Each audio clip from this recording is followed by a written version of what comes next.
كشفت مصادر مقربة من طاقم المنتخب المغربي أن الناخب الوطني وليد الركراكي هنأ اللاعبين على المردود الجيد الذي يقدمونه مع أنديتهم قبل بداية التدريبات، مطالبا إياهم بعد ذلك بالتركيز على وديتي البرازيل وبيرو، مقدما لهم كلمات كانت بمثابة شفرة التفوق على منتخب السامبا. ووفق المصادر ذاتها، فقد شدد الركراكي على ضرورة والتفكير في تطوير مستواهم الفني والبدني من أجل ضمان المكانة داخل المنتخب،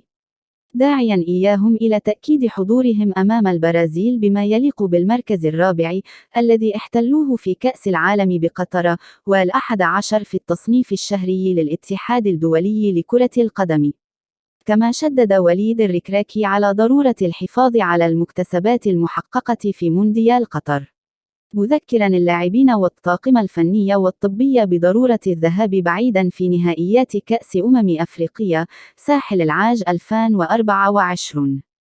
الذي يبقى الرهان الأبرز الذي ينتظر المنتخب المغربي وجماهيره العريضة. وتتواصل تدريبات المنتخب المغربي بمركز محمد السادس لكرة القدم في الرباط تأهبا لوديتي البرازيل يوم السبت المقبل على أرضية الملعب الكبير في طنجة، قبل السفر لإسبانيا لمواجهة منتخب البيرو بملعب واندا ميتروبوليتانو بالعاصمة مدريد.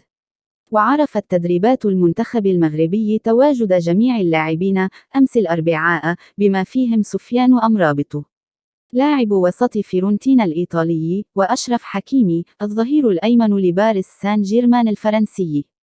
وسط شكوك حول غياب الأخير على مواجهة السيليساو بسبب عدم تعافيه كليا من الإصابة ونقص الجاهزية. بقيت الإشارة إلى أنه من المقرر أن يتوجه أسود الأطلس إلى طنجة يوم غد الجمعة، حيث سيكتفي بحصة تدريبية واحدة على أرضية الملعب الكبير قبل مواجهة السبت أمام المنتخب البرازيلي، قبل التوجه لمدريد الأحد القادم عبر طائرة خاصة.